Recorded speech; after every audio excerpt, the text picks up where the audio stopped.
శ్రీమాత్రే నమ. జై గురు దత్తాత్రేయ నమ. ఈ వీడియోలో మనం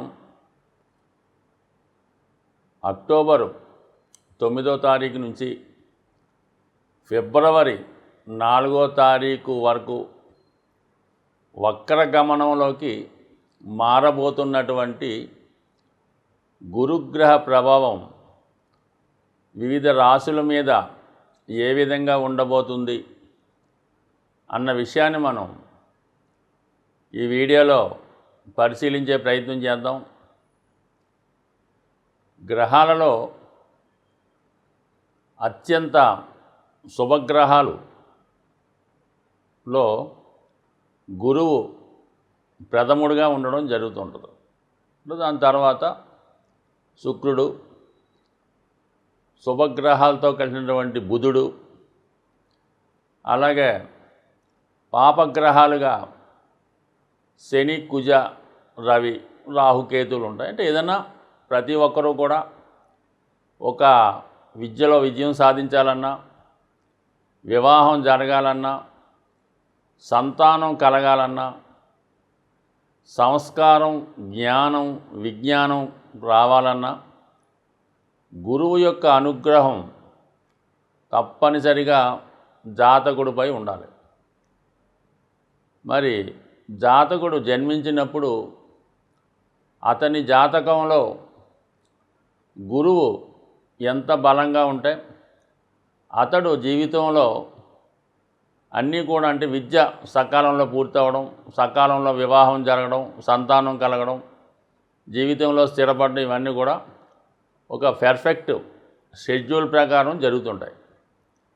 అదే గురువు బలహీనుడై పాపగ్రహాలతో కలిసి ఉన్నప్పుడు, అంటే ఒక విధంగా రాహుతో కలిసి గురుచండాల యోగం ఏర్పడిన, అలాగే శనితో కలిసి ఒక విధంగా అది మంచి యోగం అయినప్పుడు కూడా అభివృద్ధి ఆలస్యం అవుతూ ఉంటుంది. సో ఈ విధంగా కంపల్సరీగా ప్రతి ఒక్కరి జన్మజాతకంలో గురువు బలంగా ఉండాలి. గురువే జీవకారకుడు. నాడీ శాస్త్ర ప్రకారం గురువుని ఆధారంగా తీసుకొని ఆ జాతకుడి యొక్క మొత్తం జీవితం విశ్లేషించడం జరుగుతూ ఉంటుంది. అంటే మొత్తం గురువు ఒక రాశి నుంచి ఒక రాశిలోకి మారడానికి సంవత్సరకాలం, మొత్తం 12 రాశులు మారడానికి 12 సంవత్సరాలు పడుతుంది. ఈ విధంగా క్యాలిక్యులేట్ చేస్తూ మరి నాడీ శాస్త్ర ప్రకారం మరి జాతకుడికి ఎప్పుడు పెళ్లి జరుగుతుంది, ఎప్పుడు ఉద్యోగం వస్తుంది, ఎప్పుడు అనారోగ్యం కలుగుతుంది, ఎప్పుడు సంతానం కలుగుతుంది, ఇవన్నీ కూడా సులభంగా తెలుసుకోవచ్చు గురువు యొక్క గమనం ఆధారంగా నాడీ శాస్త్ర ప్రకారం. మరి అటువంటి గురువు సాధారణంగా సంవత్సరంలో ప్రతి సంవత్సరం కూడా జరుగుతుంటుంది. ఇప్పుడు ఈ సంవత్సరం ప్రత్యేకంగా కొత్తగా కాదు. ప్రతి సంవత్సరం 4 నెలలు సుమారు అటు ఇటుగా రవి యొక్క గమనాన్ని అనుసరించి, అంటే సూర్యుడికి గురువుకి మధ్యన ఉన్నటువంటి డిస్టెన్స్ ఆధారంగా గురువు వక్రగమనం పొందడం జరుగుతూ ఉంటుంది. అంటే కొద్దిగా ఆ వేగంలో మార్పు రావడం, కొద్దిగా అటు ఇటు టెక్నికల్గా మార్పులు వస్తాయి. దానికన్నా ముందు టెక్నికల్గా అందరూ అనుకున్నది ఏంటంటే గురువు వక్రించి ఉన్నాడు. శుభగ్రహాలైనటువంటి ఏది గ్రహమైనా వక్రించినప్పుడు తన యొక్క బలాన్ని విపరీతంగా పెంచుకోవడం జరుగుతూ ఉంటుంది. వృశ్చిక రాశి వారికి అక్టోబర్ 9వ తారీఖు నుంచి వక్రగమనంలోకి వెళ్ళబోతున్నటువంటి గురుగ్రహ ప్రభావం పరిశీలించినప్పుడు ఒక విధంగా వీళ్ళకి చాలా అదృష్టకరమైనటువంటి గమనమే ఇది. ఈ గమనం వల్ల ప్రస్తుతం మరి సప్తమ స్థానంలో సంచరిస్తూ 3, 7, 11 భావాలు, అంటే కామత్రికోణాన్ని పరిపాలిస్తూ ఉన్నాడు గురు భగవానుడు. దానివల్ల ఏంటంటే జాతకుడు సంపూర్ణంగా తన ప్రయత్నం ద్వారా ఖచ్చితమైన విజయాన్ని సాధించడం జరుగుతూ ఉంటుంది. అంటే 3వ స్థానం అన్నది ఏంటంటే మనం ఒక ప్రయత్నం, మనసులో ఒక ఆలోచన. 7వ స్థానం అన్నది దాని కొరకు చేసే ప్రయత్నం అంటే వివాహం అవ్వచ్చు, ఎఫ్ఐఆర్ అవ్వచ్చు, కొత్త వారితో పరిచయాలు అవ్వచ్చు. ఇవన్నీ కూడా 7వ స్థానం బట్టి అంటే మన సమాజం అటువైపు ఎలాగుంది, మీరు ఒక వ్యాపారస్తుడైతే మీ దగ్గరికి వస్తున్నటువంటి కస్టమర్సు, మీరు ఒక వైద్యుడైతే మీ దగ్గరికి వచ్చే పేషెంట్లు, ఇవన్నీ కూడా 7వ స్థానం బట్టి తెలుస్తూ ఉంటుంది. అంటే ఇక్కడ 3లో కృషి ఉంటే 7లో మీ యొక్క ఇంప్రూవ్మెంట్ కనబడుతుంటుంది. 11వ స్థానం అంటే దాని ద్వారా వచ్చే ఫలితం, స్నేహం ఏర్పడవచ్చు, ఒక బాండేజ్ ఏర్పడవచ్చు, దాని ఫలితాన్ని మీరు పొందే అవకాశం ఉంది. అది ఆర్థిక ప్రయోజనం అవ్వచ్చు, వ్యక్తిగతంగా ఏదైనా మీ మనసులో ఉన్నటువంటి డిజైర్స్ అంటే ఒక శాస్త్రాన్ని పూర్తిగా సాధించామన్న తృప్తి కానీ, ఒక వివాహం జరిగిందన్న ఆలోచన, ఇవన్నీ కూడా మీ మనసులో ఉన్న కోరికలు నెరవేరడానికి కారణం అవుతూ ఉంటుంది. సో ఈ విధంగా ఉన్నటువంటి గురువు వక్రగమనం పొందడం వల్ల అంటే తను గతంలో ఏ భావం నుంచి ఏ రాశి నుంచి వచ్చాడో మరి ఆ భావ ఫలితాలు కూడా కొంతవరకు ఇవ్వడం జరుగుతుంది. అంటే ఇప్పుడు మీకు 2, 6, 10 భావాలు యాక్టివేట్ చేస్తాడు. ఇది చాలా ఇంపార్టెంట్. వృత్తిలో ఏ విధమైన ఇబ్బందులు ఉన్నా దాన్ని గురువు సరిచేసే ప్రయత్నం చేస్తాడు. అంటే గురువు వక్రగమనంలో వెళ్తున్నప్పుడు సాధారణంగా జాతకుడికి ఇంకొక అవకాశాన్ని ఇవ్వడం జరుగుతూ ఉంటుంది. అంటే గత సంవత్సరంలో కానీ ఈ మధ్యకాలంలో మీరు ఏదైనా పొరపాట్లు చేసి ఉన్నా అవి సరిదిద్దుకునే ప్రయత్నం జరుగుద్ది. అలాగే మీరు ఏదైనా ప్రయత్నం చేసి విడిచిపెట్టినవి ఏమన్నా ఉంటే అవి తిరిగి ప్రయత్నం చేస్తే సక్సెస్ అయ్యే అవకాశం ఉంది. ముఖ్యంగా ఇది అర్ధ త్రికోణం 2, 6, 10 అంటే అటు కుటుంబాన్ని కాపాడుకోవడం, కుటుంబ సమస్యల్ని పరిష్కరించుకోవడం, కుటుంబ వ్యాపారాన్ని నిర్వహించడం, కుటుంబాన్ని సంతోషంగా ఆనందంగా గడిపే విధంగా తగు విధంగా సౌకర్యాలు కల్పించడంలో ఈ 2వ భావం మీద దృష్టి పెట్టడం జరుగుతుంది. 6వ భావం అనేది విజయం, మనతో ఉన్నటువంటి శత్రువుల్ని బయటికి వెళ్ళించే ప్రయత్నం చేయడం, రుణాలు ఏమైనా ఉంటే తీర్చుకునే ప్రయత్నం చేయడం, అంతర్గతంగా మనిషికి ఉన్నటువంటి బలహీనతలు ఇవన్నీ కూడా జాతకుడు తగ్గించుకొని ధర్మం వైపు వెళ్ళే విధంగా ప్రయత్నం చేయడం. అంటే అంతర్గత శత్రువుల్ని బయటకు విడిచిపెట్టాలి, బయట వస్తున్నటువంటి శత్రువులు అంటే వృత్తిలో పోటీ అవ్వచ్చు, రుణ సమస్యలు అవ్వచ్చు, అనారోగ్య సమస్యలు అవ్వచ్చు, వీటన్నిటి నుంచి కూడా బయటపడే ప్రయత్నం ఈ సమయంలో మళ్ళీ ఒకసారి జరుగుతుంది. జాతకుడు ఆరోగ్యవంతుడు అయ్యే విధంగా చాలా వరకు ఒక వ్యాయామం కానీ, ఒక యోగా మెడిటేషన్ లాంటిది కానీ, ఏదైనా ధ్యానం వల్ల, ఒక గురువు యొక్క ఉపదేశంతో మంచి ఆరోగ్యాన్ని పెంచుకునే ప్రయత్నం కూడా ఈ సమయంలో జరిగే అవకాశం ఉంది.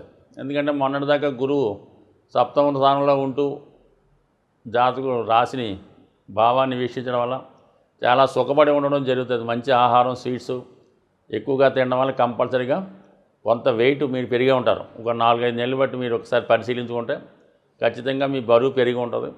దాన్ని తగ్గించుకునే ప్రయత్నం ఈ సమయంలో జరుగుతూ ఉంటుంది. అంటే కొంత దేహాన్ని కూడా కష్టపెట్టి తగ్గించుకునే ప్రయత్నం చేస్తారు. ముఖ్యంగా వృత్తి అంటే కర్మస్థానం, జాతకుడు తన కుటుంబాన్ని పోషించుకోవడానికి, వ్యక్తిగతంగా తన అవసరాల కొరకు ఏ విధంగా ధనాన్ని సంపాదిస్తాడు, నిజాయితీగానా వేరే మార్గం ద్వారా అన్నది ఈ 10వ స్థానం చెప్తూ ఉంటుంది.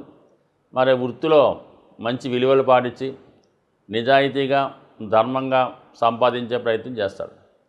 మనిషికి ఉన్నటువంటి 12 భావాల్లో 1 నుంచి 12 లెక్కెట్టుకున్నప్పుడు 3 ధర్మ త్రికోణం, 3 అలాగే అర్ధ త్రికోణం, కామ మోక్ష త్రికోణాలు ఉంటాయి. ఫస్ట్ 1, 5, 9, 4, 8, 12 ఇవి ధర్మానికి మోక్షానికి చెందినవి. ఇవి సాధారణంగా అంతర్గతంగా అవి పెద్దగా ఎవరు కోరుకుపోయినా ఈ వ్యక్తి ఈ సమాజంలో ఈ కలియుగంలో ఈ ధర్మ మోక్ష కాకుండా అర్ధ 2, 6, 10, కామ 3, 7, 11 కోరికలు ఈ 6 భావాలే చాలా బలంగా ఉండాలని కోరుకుంటూ ఉంటారు. ప్రస్తుతం వృశ్చిక రాశి వారికి ఈ అర్ధ త్రికోణం అలాగే కామ త్రికోణం యాక్టివేట్ అవ్వడం వల్ల కంపల్సరీగా రాబోయే 4 నెలల్లో జాతకుడు వివాహ విషయంలో కానీ, ఉద్యోగ విషయంలో కానీ కంప్లీట్గా సెటిల్ అయ్యే అవకాశం ఉంది. ఇంకా పూర్తిగా మీ యొక్క జన్మ జాతకంలో అంటే వృశ్చిక రాశిలో ఎవరన్నా జన్మించి ఉండి వారు జన్మించినప్పుడు గురువు వక్రించి ఉంటే వారికి ఈ గురువు వక్రగమనం చాలా శుభ ఫలితాన్ని, మంచి విజయాన్ని 4 నెలల్లో అంటే సంవత్సరంలో పూర్తవలేని కేవలం 4 నెలల్లో పూర్తయి తొందరగా సక్సెస్ ఇచ్చే అవకాశం ఉంటుంది. గురుగ్రహ అనుగ్రహం సంపూర్ణంగా కలగాలనుకున్న వాళ్ళకి చాలా తేలికపాటి పరిహారాలు మనకి గురువులు చెప్పడం జరిగింది. అందులో ముఖ్యంగా గోసేవ, దాన్ని మించింది గురువు యొక్క అనుగ్రహానికి వేరే లేదని చెప్తాను. మీరు దగ్గరలో ఉన్నటువంటి గోశాలను సందర్శించి ఎస్పెషల్లీ గురువారం రోజు అక్కడ ఉన్నటువంటి గోవులకి నానబెట్టినటువంటి శనగలు బెల్లంతో కలిపి పెట్టడం అన్నది నెంబర్ 1. దాని తర్వాత అరటిపళ్ళు ఇంపార్టెంట్గా, అంటే ఏదో రంగు చెప్తూ ఉంటారు కానీ పసుపు రంగు అరటిపళ్ళు అయితే చాలా బెటరు. 3 అరటిపళ్ళు అక్కడ ఉన్నటువంటి గోవులకి ఆహారంగా పెట్టి 3 ప్రదక్షిణలు గోవుకి చేసి గోవు వెనక భాగంలో నమస్కారం చేసుకుంటే కంప్లీట్గా సర్వదేవతల యొక్క అనుగ్రహం మీకు లభిస్తుంది. ఇంకా బాగా ఇబ్బందుల్లో ఉన్నాం, ఏ విధంగా కూడా మనకి ఏ దారి లేదు, అలాగే అనారోగ్యపరంగా చాలా ఇబ్బందికరంగా ఉంది, అసలు మంచం మీదే ఉండవలసి వస్తుంది అనుకున్న వాళ్ళు వీళ్ళ గోశాలకి దర్శించి వీళ్ళు ఎంత బరువు ఉన్నారో, ఒక 60 కేజీలు ఉంటే 60 కేజీలు అక్కడ వెయిట్ ఉంటుంది, దాంట్లో చూసి ఆ బరువుకు సమానమైనటువంటి ఆహారం, పశువులు తినే ఆహారం, అది చిట్టో తవుడో ఏదో ఒకటి అక్కడ డొనేట్ చేయడం వల్ల సంపూర్ణంగా మీకు మళ్ళా పునర్జన్మ లభించే విధంగా లభిస్తుంది. ఇక కామన్గా విద్యార్థులు అందరూ చేసుకునేది మరి దత్తాత్రేయుడు, సాయిబాబా, రాఘవేంద్ర స్వామి, లేదంటే మీకు విద్య నేర్పిన గురువు, లేదంటే మీరు టెక్నికల్గా ఉంటే మీకు ఆ వృత్తి నేర్పిన గురువు, వీరెవరు కాదంటే మీ తండ్రి గారు. వీళ్ళని ఈ రోజుల్లో పెద్ద పూజించేవాడు ఎవరు ఉంటారు, కానీ వాళ్ళ మాట గౌరవించి వాళ్ళని కొద్దిగా గౌరవప్రదంగా చూస్తూ వాళ్ళకి సత్కరిస్తూ వాళ్ళకి ఏదన్నా అవసరానికి తగు విధంగా చేదోడు వాదోడుగా సహాయపడుతూ ఉంటే ఖచ్చితంగా గురువు యొక్క అనుగ్రహం లభిస్తుంది. సో కనీసం సంవత్సరంకి ఒకసారన్నా గురువుకి ఈ విధంగా ఆదరించడం వల్ల, మరి కొత్త వస్త్రాలు వారికి ఇవ్వడం వల్ల, లేదంటే వాళ్ళ ఇంట్లో ఏదైనా కార్యక్రమం జరిగినప్పుడు సహకరిస్తే 100% మీకు ఈ గురుగ్రహ అనుగ్రహం లభిస్తుంది. అంటే గురుగ్రహ అనుగ్రహం ఉంటే సర్వ సంపదలు లభిస్తాయన్నమాట. సాక్షాత్తు దైవం యొక్క స్వరూపం లాంటిది గురువు కాబట్టి ఈ గురువులను ఆరాధించవచ్చు. మీకు దగ్గరలో ఉన్నటువంటి క్షేత్రాలు చాలా ఉంటుంటాయి కాబట్టి అక్కడ ఉన్నటువంటి శివుణ్ణి ఆరాధించవచ్చు. ఇంకా శ్రేష్టమైనది ఏంటంటే కృష్ణ భగవానుని పూజించడం, భగవద్గీతని చదివే ప్రయత్నం చేయడం, లేదా కనీసం మనం చదివి అర్థం తెలుసుకోలేకపోతే అంతలో కొంత భాగాన్నైనా ఎవరితో అన్న పెద్దలతో చదివించుకొని వినడం వల్ల మీకు ఈ గురువు యొక్క అనుగ్రహం లభించే అవకాశం ఉంది. ఈ విధంగా ఉంటూ ఇంకా బెటర్గా కావాలంటే పసుపు రంగు వస్త్రాలు ధరించడం, స్త్రీలైతే మరి ఈ పసుపుని ఎక్కువగా వాడటం, ఇవన్నీ చేసుకోవడం వల్ల వీలైతే ఒక పసుపు కొమ్ము పసుపు రంగు దారంతో ఈ చేయికి కట్టుకోవచ్చు, కుడి చేయికి కట్టుకోవడం వల్ల కూడా ఈ గురుగ్రహ అనుగ్రహం లభిస్తుంది. అంటే కనక పుష్యరాగం ధరించలేని వారు ఒక మంచి పసుపు కొమ్ముని జేబులో పెట్టుకోవడం వల్ల కూడా ఫలితం కలుగుతుంది. వీలున్నవారు ఒక 3 క్యారెట్లు కనక పుష్యరాగాన్ని సువర్ణంతో చేయించి కుడి చేయి చూపుడు వేలికి ధరించడం వల్ల కూడా ఫలితం దక్కే అవకాశం ఉంది. అలాగే పంచముఖి రుద్రాక్ష, 5 ముఖాల రుద్రాక్ష ధరించడం వల్ల కూడా మీకు గురుగ్రహ అనుగ్రహం సంపూర్ణంగా లభించే అవకాశం ఉంది. స్వస్తి.